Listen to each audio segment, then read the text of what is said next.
Olá, nós somos estudantes de comunicação social e este vídeo é sobre Gramsci e a teoria da hegemonia cultural. A teoria da hegemonia cultural foi pensada pelo jornalista e filósofo marxista Antonio Gramsci. Nascido em 1891 em uma comuna italiana na Sardenha, Gramsci e sua família tiveram dificuldades financeiras, o que acabou influenciando na sua visão de mundo. Apesar dos problemas, Gramsci era um bom estudante e conseguiu estudar literatura na Universidade de Turim. Na época, a cidade de Turim passava por um processo de industrialização, com fábricas da Fiat Lancia recrutando trabalhadores de todo o país. Como consequência, os sindicatos se fortaleceram, e o jovem Gramsci passou a frequentar os círculos comunistas locais, o que influenciou sua decisão em se filiar ao Partido Socialista Italiano. Depois, ele se tornaria jornalista, filósofo, escritor e líder do partido. Em 1926, Gramsci foi preso pelo regime fascista de Benito Mussolini. Passou o fim de sua vida encarcerado e morreu em 1937, devido a doenças adquiridas na prisão. Seus escritos foram divulgados posteriormente por Palmiro Togliatti, secretário-geral do Partido Socialista, que estava em Moscou, na Rússia, como representante.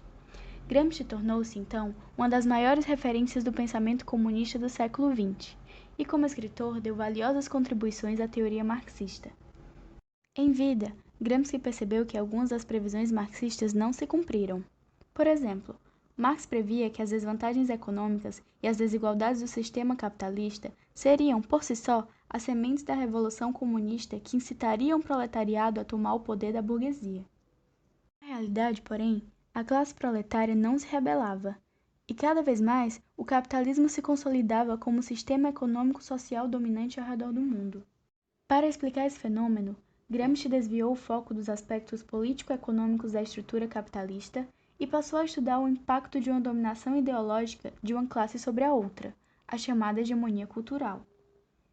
De acordo com Gramsci, quase nunca é possível o domínio bruto de uma classe sobre as demais, a não ser nas ditaduras e regimes totalitários.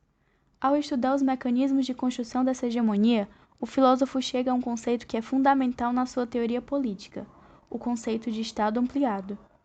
Segundo ele, o Estado ia além das definições mecanicistas do próprio marxismo. O Estado não é um puro instrumento de força a serviço da classe dominante, mas uma força revestida de consenso, coerção acompanhada de hegemonia.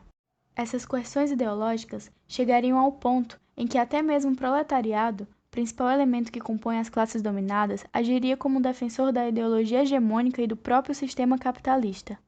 Dessa forma, o Estado ampliado demonstra a detenção de poder nas esferas política, econômica, social e cultural.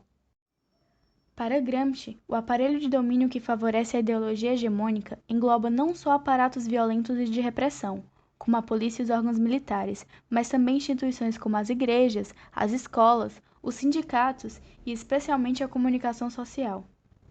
Gramsci afirmava que a comunicação social teria um papel de destaque nessa teoria, já que os meios de comunicação seriam parte fundamental dos processos de construção de significados culturais e informacionais da população.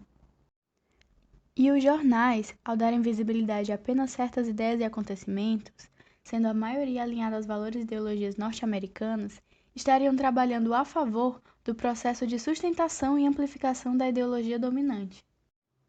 Ainda que o poder desses grandes veículos de comunicação seja enorme e de alcance fortíssimo, não se deve afirmar que os receptores de todas essas informações sejam totalmente passivos. Há resistência às ideologias dominantes, e isso se dá por meio de várias maneiras, como a imprensa alternativa, por exemplo.